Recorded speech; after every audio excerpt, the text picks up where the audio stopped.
AIMIM सदर असदुद्दीन ओवैसी ने गुजरात इंतखाबात में मुस्लिम नौजवानों से नाइंसाफी के खिलाफ कोहराम मचाने की अपील की है। एक शेर को अपने हिसाब से तोड़ मरोड़ कर पेश करते हुए ओवैसी ने यहां तक कह डाला कि मोदी और आरएसएस के दौर में जीना है तो कोहराम मचा दो। रिपोर्ट देखिए। इस दौर में जीना है तो कोहराम मचा दो, कोहराम मचा दो।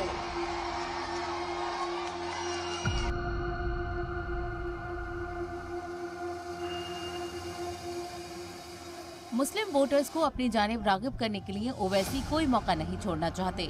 इसी का ख्वाब सजाए बैठे असदुद्दीन ओवैसी अब कोहराम मचाने पर आमादा है। गुजरात असेंबली इंतखाबात में एआईएमआईएम चीफ ओवैसी ने शेर के जरिए मुसलमानों को उकसाने की कोशिश की है।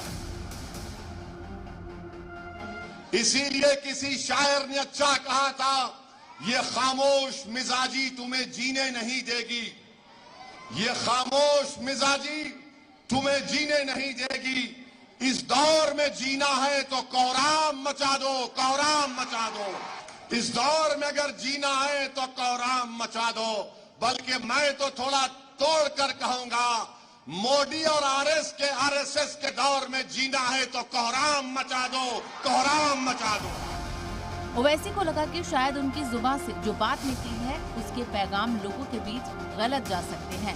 इसीलिए फौरन उन्होंने स्टेज से ही उस शेर पर सफाई दी। मैं तुमको पत्थर उठाने की बात नहीं कह रहा हूं, मैं तुमसे कह रहा हूं इत्तेहाद पैदा करो, मजबूती पैदा करो, नाउम्मीदी को दूर करो, हिम्मत और हौसले को बुलंद करो।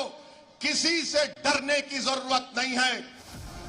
गुजरात के 33 अजला की कुल 182 असेंबली सीटों के लिए 2 मरहलों में वोटिंग होनी है। पहले मरहले में 89 सीटों पर 1 दिसंबर और बाकी बची 93 सीटों पर 5 दिसंबर को वोट डाले जाएंगे।